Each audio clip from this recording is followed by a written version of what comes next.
Hello and welcome to another episode of Law Talk. So, on today's episode, we're going to start slowly discussing the criminal information that we've been talking about for the last few episodes. And for the last 3 years. For the last 3 years. So what essentially we have done, ER and myself, by now you guys should know this face. By now, if you've been following along, we've been kind of working up to this point to show you where we've gotten. We have put together a homicide trial record. In saying against the Lieutenant Governor of Ontario and Parliament, as well as others. As well as others, yes. The list goes on and on. So before we get started, smash that like button, share this video out, and as well, if you have any comments or questions, please look those down below. You can find all of our information on Telegram at The Accused. Again, links are all down below. You can find the homicide trial record at executivereasoning.com/murder/GG. Capital G.PDF. Thank you. Capital G, capital G, PDF. .pdf. Again, links are in the description. So, today we're just going to do a tab A in the document because it is a big document. So just a little bit of history on the criminal information. 3 years ago, March 17th, a declaration of emergency came into effect in Ontario. It is now 3 years later, and the work we have done, it needs to get out there and it needs to be shared with you guys. So essentially we have put together a homicide trial record. It started at 95 pages? Well, 43, 44 pages. It worked itself up a little bit to 110 or so, and now it's at 929 and growing. Yeah, absolutely. Of criminal information. Right. To put people in prison for life. Especially the Lieutenant Governor and Parliament. Yes. So Parliament, again, if you don't know what Parliament is, please watch our Constitution video. Again, link will be down in the description. In saying that, let's get to it. So here we have all right, our homicide trial record. So ER, take her away. Okay, so people have died in Ontario from the lockdowns. There are lockdown suicides. We have people stating so. We have people witnessing children coming into hospitals, attempted suicides. So they were the unsuccessful suicides. There are successful suicides by children, not just children. Every life matters. But we're gonna say children at this moment here. It was reported to the police of the attempted suicides or the suicides of children or non-children, adults, and that's murder. We're reporting murder. The Lieutenant Governor is the one who put us in declaration of emergency in Ontario. It's not the Premier. It's the Lieutenant Governor who did the actual authority through law.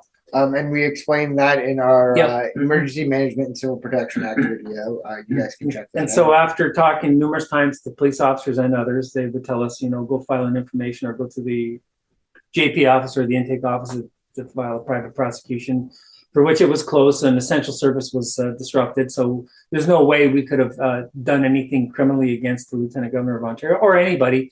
Only the police had access to the criminal courts, whereas we used to until March 17, 2020, equal access. So the population had access to the criminal courts by way of the intake officer, the JP office. The police had access to the criminal courts through their avenues, which essentially was the same.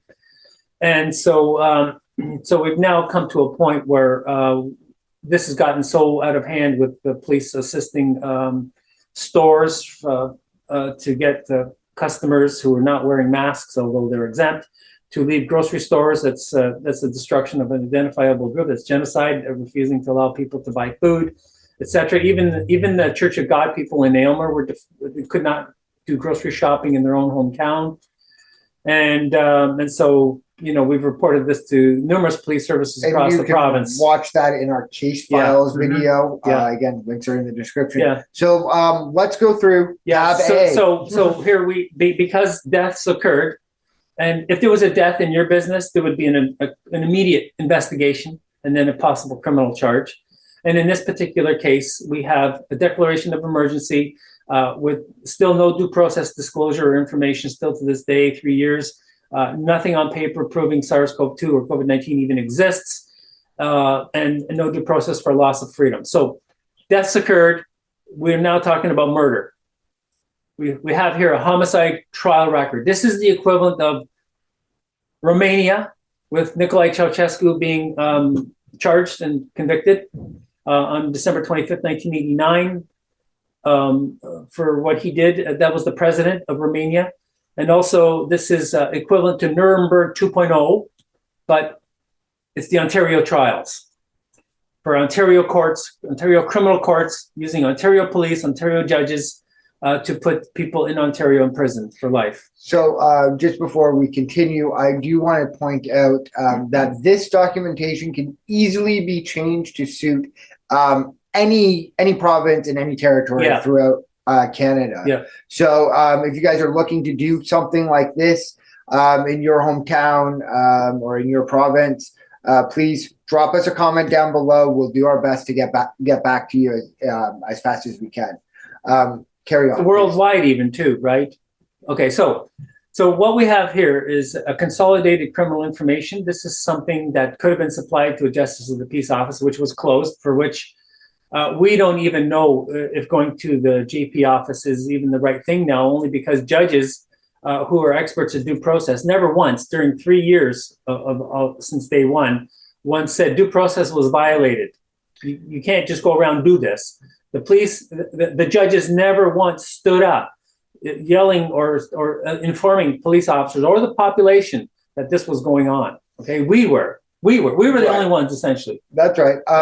So, and again, that's in here. Yes, that's in here, or it's being added into this document, I believe, somewhere around there. Okay, so this here is a stack of criminal informations against the Lieutenant Governor, against Parliament, against Hamilton Police Services board members, against specific police officers in Ontario, against OPP commander, against OPP commissioner, Halton, etc., including Fortinos and others. Okay, so we're going to start with the basic premise for a reason to act, a reason for the police to act. And so tab A is basically we're asking, or we're giving the police information as to why they should form 2 tactical teams to perform high-risk arrests of the Ontario Lieutenant Governor and of Parliament. So Team Toronto, Tactical Team Ottawa. And these are right here, I'm highlighting right there is the list of all the criminal charges that we are accusing them to be directly of or party to. So having said that, the basic reason for asking the police to form 2 tactical teams to take these people into custody and have them charged with murder and put them in prison for life, among other criminal code violations such as terrorism, hoax regarding terrorism, obstruction of religious services, reckless endangerment of children, criminal negligence causing death, criminal negligence causing bodily harm, etc. There's 2 experiments that were done. The Asch conformity experiment, which demonstrated that people would give the wrong answer on a test in order to fit in with the rest of the group. So the power of conformity was used against the population of Ontario in a weaponized way. And the Milgram obedience experiments, which involved ordering participants to deliver increasingly painful shocks to another simply on the orders of an authority figure. So the power of authority was used against the Ontario population in a weaponized way.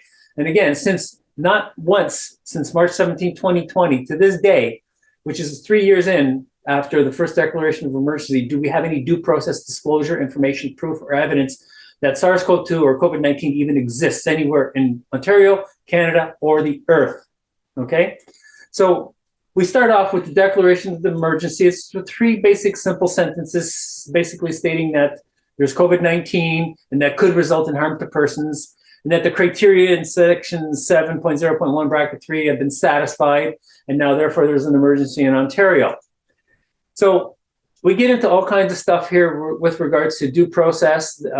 Due process requires written verifiable evidence of the alleged virus having been found in and purified from the bodily fluid or tissue of many people, followed by sequencing, characterization, and controlled experiments that scientifically demonstrate the existence of a replication competent intracellular obligate parasite that transmits between hosts and causes disease via natural modes of exposure from these people in power. Okay, they never once gave us any verifiable evidence of this. Due process requires a notice of proposed action, such as a stay-at-home order or mask mandate, the grounds asserted for it, the opportunity to present reasons why the proposed action, such as stay-at-home order or mask mandates, should not be taken, the right to present evidence, the right to know the opposing evidence, cross-examination, the decision based on the evidence presented, for which no evidence was ever presented to the Ontario population in any due process manner, and that a record of the evidence and the written findings of the facts and the reasons for its decision to be provided to the individuals within the Ontario population. None of this occurred, violating numerous sections of the Criminal Code of Canada. So this tab A is an outline detailing and giving the police the justification to take into custody within 4 hours immediately, basically the Ontario Lieutenant Governor and Parliament. Take them into custody and and charge them with murder and all these other things and put them in front of a criminal judge in Ontario so that they can be in an Ontario prison for life for murder, etc. And so the evidence that we have here is we have freedom of information requests from over 35 countries, over 205 institutions. Currently, it's at 212 institutions that says there's no records of SARS-CoV-2 or COVID-19. We have 122 pages of this. And just before I get to the 122 pages showing that Health Canada or et cetera does not have any records of SARS-CoV-2 or COVID-19, look at the screen right here. These are names of police officers that we have tried to reach, trying to tell them about the crimes, the criminal codes violated by the Ontario Lieutenant Governor, violated by the Parliament of Canada, which is the Queen, the Senate, and the House of Commons, violated by numerous other officers like bylaw officers, city councils, etc. Okay, so now I'm going to be getting to this here. This is an illustration of the GPMB, the Global Preparedness Monitoring Board, September 19th, put out a document with coronavirus and mask 6 months before a declaration of emergency in Ontario. And then this one right here, you can't read it maybe, but it's right here on the second sentence on the paragraph on the right. You can blow it out. It's okay. The United Nations, including the WHO, conducts at least 2 system-wide training and simulation exercises, including one for covering the deliberate release of a lethal respiratory pathogen. I submit to you that we are in a training exercise because this is a progress indicator by September 2020, and this document was put out 6 months prior to a declaration of emergency by the Ontario Lieutenant Governor of Ontario. Also, we have here somebody who is validated and knowledge and capable to state that there are no records of SARS-CoV-2 or COVID-19. The other element of the criminality of what's going on is look at these signatures. This is the signature of the Premier, Doug Ford. I'm not one to pick on the Premier because, but this here is just beyond. These signatures are on the lockdowns, declarations of emergency, extensions of emergency. Look at this top signature here. That's supposed to be Ford there. Look at the signature. Look at the capital D. It's missing the upper right and the bottom is missing too. And look at Ford. The stem on the baby D is missing. And look at this signature here. This signature does not look like the upper signature, nor does it look like the middle signature. So we have a scenario of a forgery of the declarations of emergency, stay-at-home orders, and council. Also, the increase in debt. For Ontario and for Canada, the debt is the negative number, and look, it's out of control, especially in the last year or 2 or 3. And that is a criminal code offense. You cannot put children born 100 years from now into debt. You cannot put children born 1,000 years from now into debt. The size of the Ontario debt currently is it's over $400 billion. And if we could get to a surplus of $250 million, that would be 1,600 years to pay off. That's longer than the lifespan of a human being. That is fraud. That's criminal code violation fraud 380. And it's also fraudulent concealment for not telling the population about this. Okay, 341. So we also carry on with other information. We have incident numbers here that we've gone to police services, Hamilton Police, Halton Police, Niagara Regional Police, Toronto Police Service, London Police, OPP, Midland, Aurelia, Southern Georgian Bay, Midland, sorry,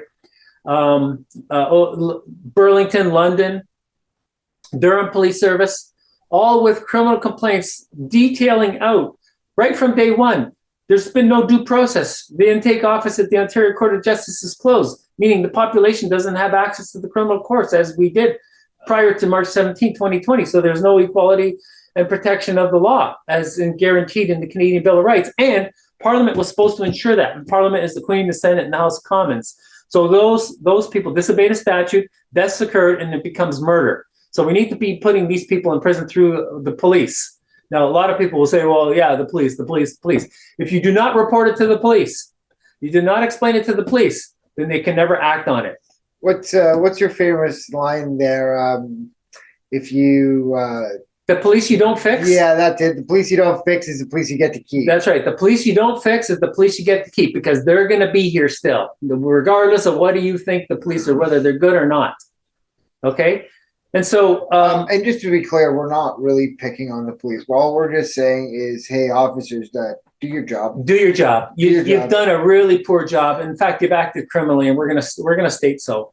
I'm gonna state so. Yeah, I mean, I'll like everything I've been through within the last 3 years. You can see all the videos, everything that we've went through in the last 3 years on the channel.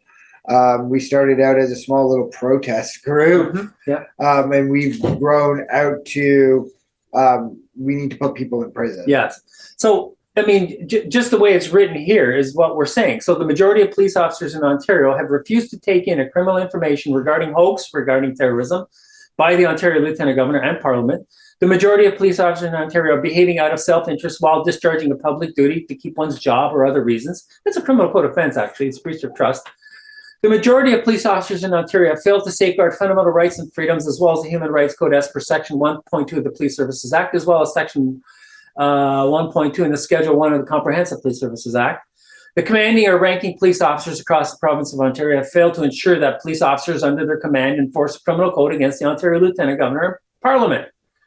And whereas the level of fear in police officers to act against the Ontario Lieutenant Governor and Parliament is so great that police officers will not effect any criminal action against the Ontario Lieutenant Governor and Parliament to protect the population, contrary to their duties.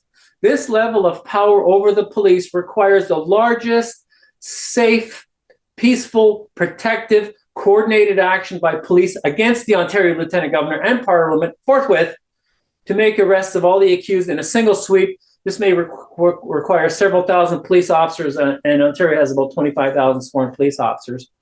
And whereas the civilian population has been unprotected as a result of police misconduct, criminal misconduct, I would say, and criminal negligence, the Canadian Criminal Code of Canada authorizes reasonable acts in defense of persons and property, Section 34 and 35, as well as protections of private persons coming to the assistance of peace officers, which is what we are doing. We are coming to the assistance and aid of peace officers in defense of persons and property because the Lieutenant Governor and Parliament have committed criminal code offenses and their deaths have occurred and it becomes murder, and we need the police to put these people in prison for life for murder and all the other charges. So the civilian population has been unprotected. So now it is believed that ranking police officers and others deserted their posts or duty in some form by, under, out of, and through the absolute authority of necessity and emergency and other extraordinary measures.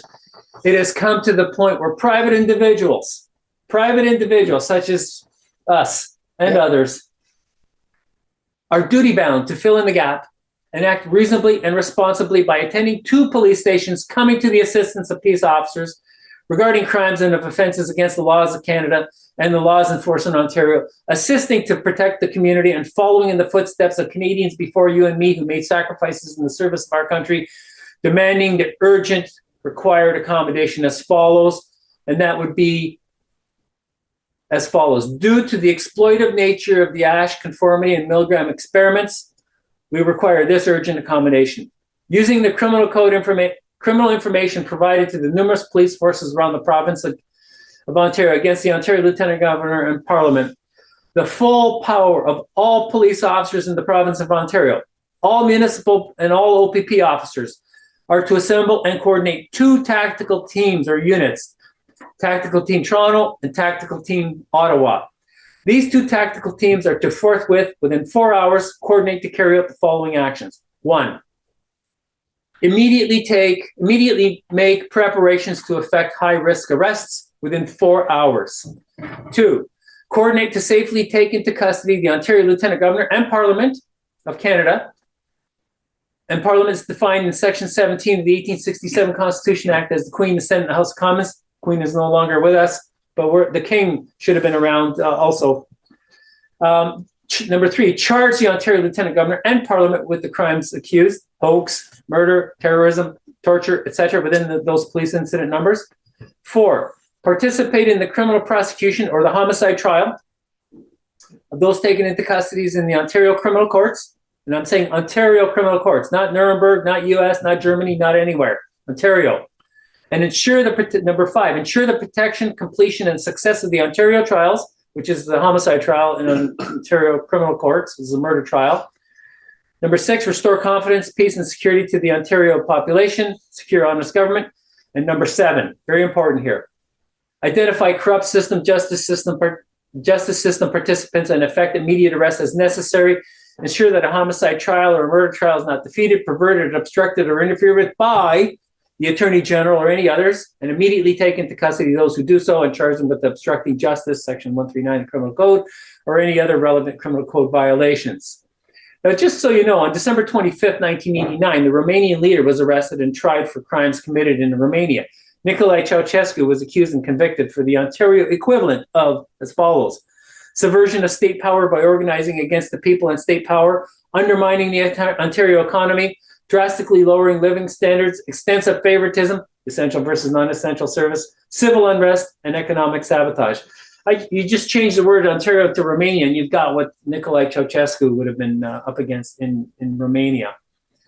And so here we have all the information of the orders in council, the declaration of emergency, and the laws. And again, the incident numbers. And this, what you're seeing on the screen here right now, is 90 OPP detachments, at least, within 1 gas tank full from driving from the greater GTA. These OPP detachments were faxed, and as well as police services.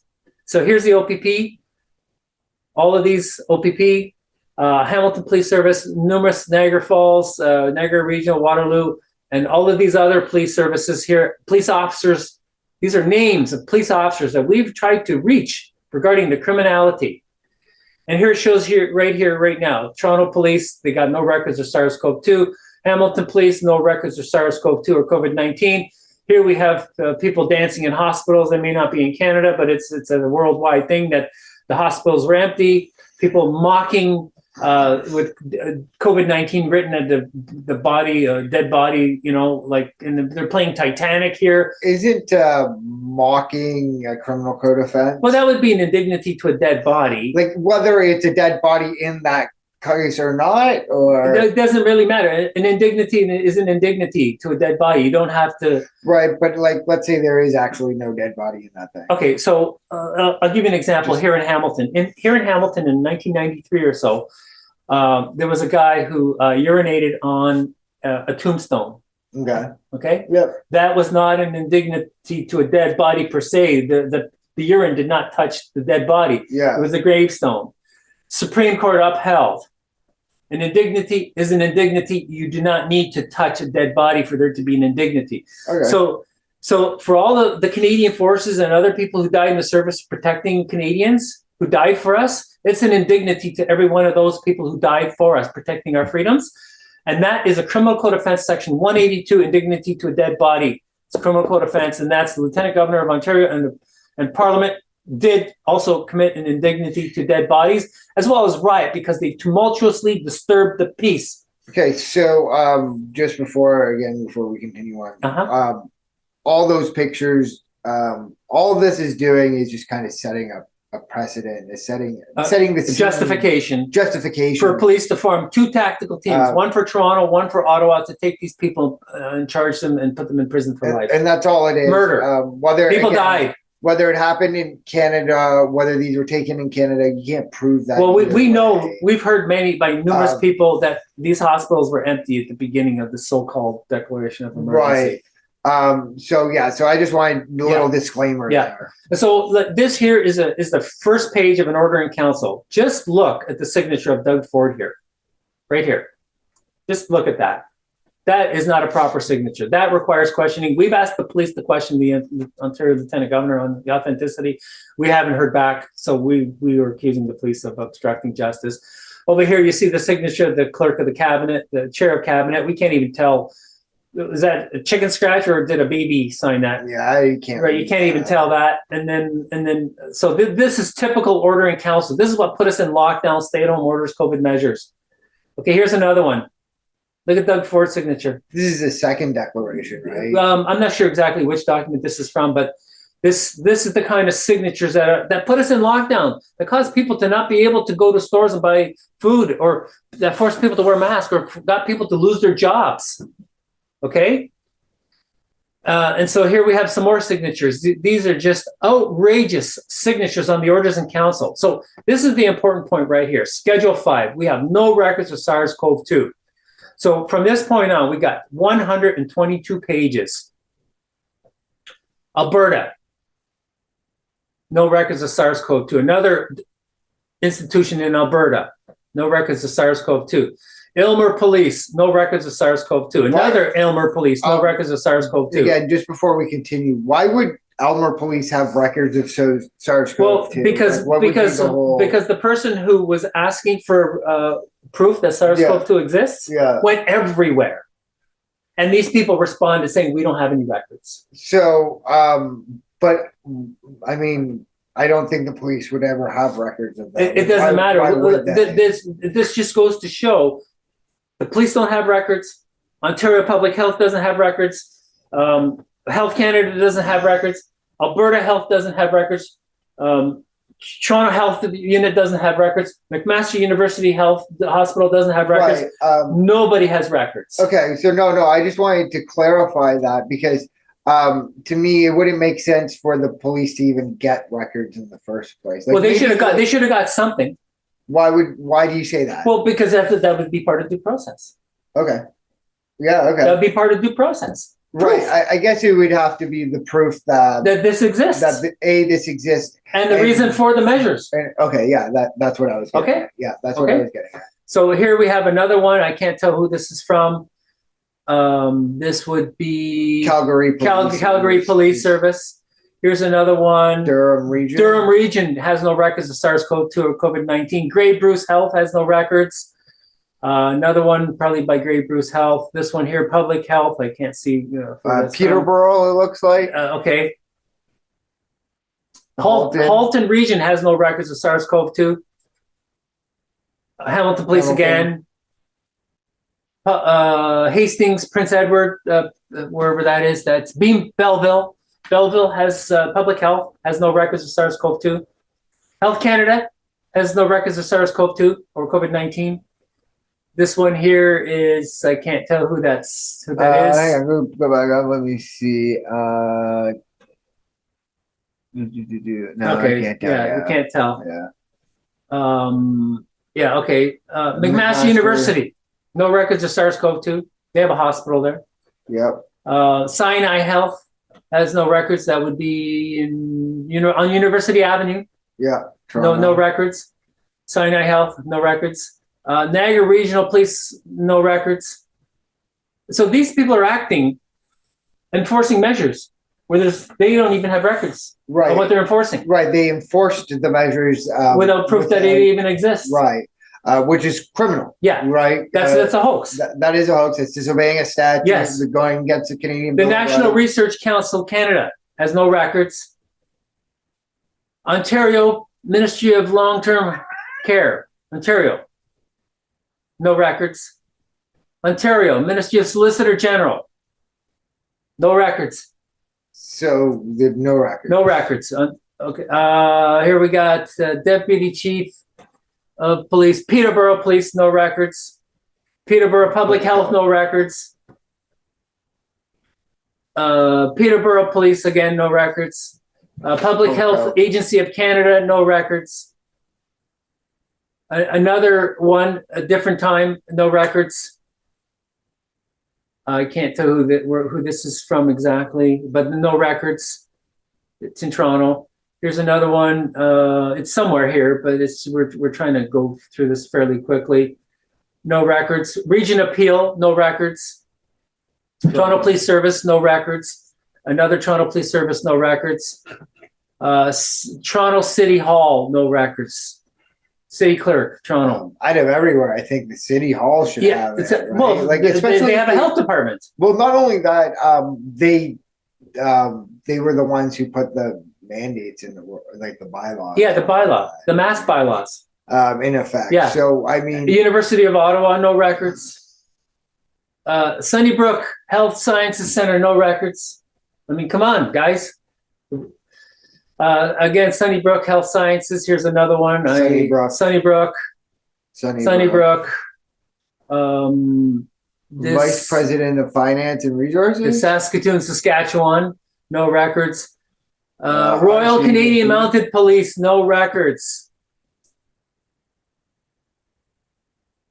I can't really tell who this is. UHN. Yeah, Peterborough. I think it's Peterborough. Peterborough. Yeah, Peterborough. Yeah, here's another one. This is the Department of, I can't really see it, but there's no records.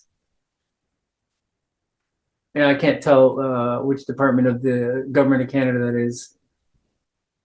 It's something medical. Here, let me see. Yeah. We can just blow this up here. Patented medicine. There you go, patented medicine. Wow. So, yeah, carry on. Wow. No records of SARS-CoV-2. So this is the justification for police to form two tactical teams immediately, forthwith, within 2 hours. Tactical Team Toronto, Tactical Team Ottawa, Lieutenant Governor of Ontario and Toronto, Parliament in Ottawa. I mean, there's more than enough here. Dalhousie University, no records. I'm not going to stop. Okay. Public Health Agency of Canada, no records of SARS-CoV-2 or COVID-19. University of Waterloo, no records. Woodstock Police Service, no records. Halton Regional Police Service, no records. University of Guelph, no records of SARS-CoV-2 or COVID-19. University of Guelph, again. University of Waterloo, no records of COVID-19 or SARS-CoV-2. Same thing again, different times, different. University of Waterloo. Peterborough Public Health has no records of SARS-CoV-2 or COVID-19. Isolated. Peterborough again, the city of Peterborough, no records. University of British Columbia, no records. I don't know where this is from, but no records. Provincial Health Services Authority, no records. This looks like it could be Vancouver. Yeah, Vancouver. British Columbia, no records of SARS-CoV-2 or COVID-19. Provincial Health Services Authority in, I don't know where this is, but British Columbia, Vancouver, no records. Again, another one here. Again, another provincial authority with no records. So I think they get the point. No, I'm not stopping. Canadian Institute of Health Research has no records of SARS-CoV-2. I'm not stopping until all of this is shown to you. Health Canada again, no records of SARS-CoV-2 or COVID-19. Quebec, No records of SARS-CoV-2 or COVID-19. McGill University, no records of SARS-CoV-2. New Brunswick has no records of SARS-CoV-2 or COVID-19 being isolated. Newfoundland and Labrador, same thing. No records of SARS-CoV-2. Natural Sciences and Engineering Research Council of Canada, no records of SARS-CoV-2 or COVID-19. Public Health Agency of Canada, again, different time, different request. Here's more. It's hard to see some of these. Vancouver Coastal Health, no records. Health Canada, again, no records. They've been queried many times, different people. Same question, show us proof that SARS-CoV-2 or COVID-19 exists. Simcoe Muskoka District Health Unit, no records of SARS-CoV-2. And so that's what we have here just on paper. We have 122 pages for the police to act, to form 2 tactical teams, one for Toronto, one for Ottawa, to take the Ontario Lieutenant Governor into custody and charge the Lieutenant Governor with murder and torture and hoax and terrorism, as well as the Parliament of Canada. And so this here, I got 3 pages here. It's just basically an Excel spreadsheet listing all the countries that have no records of SARS-CoV-2 that have been queried and came back with a response. Argentina, Australia, Brazil, British Isles, Bulgaria, Canada, look at all the Canadian ones.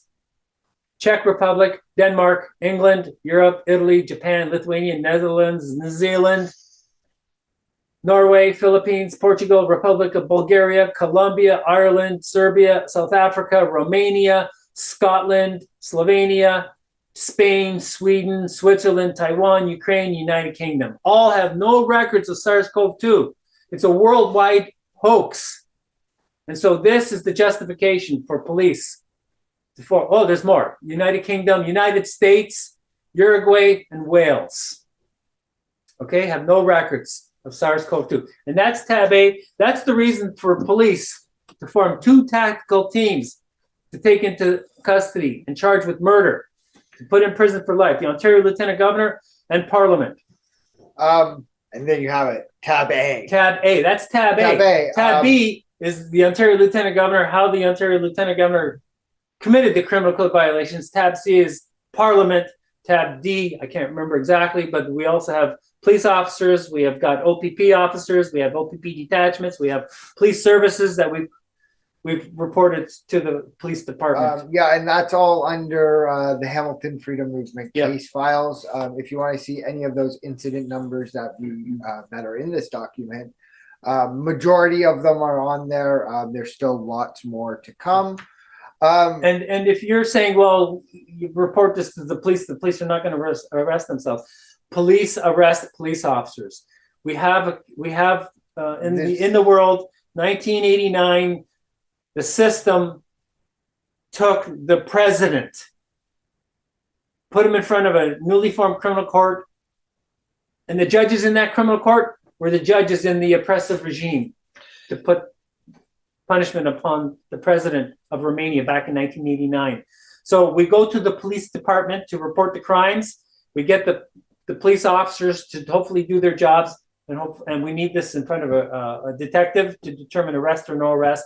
So being on the street doesn't get you anywhere. You got to be at police stations reporting to police departments the violations of Lieutenant Governor, Parliament, police officers, bylaw officers, grocery stores, anybody that perpetuated this hoax.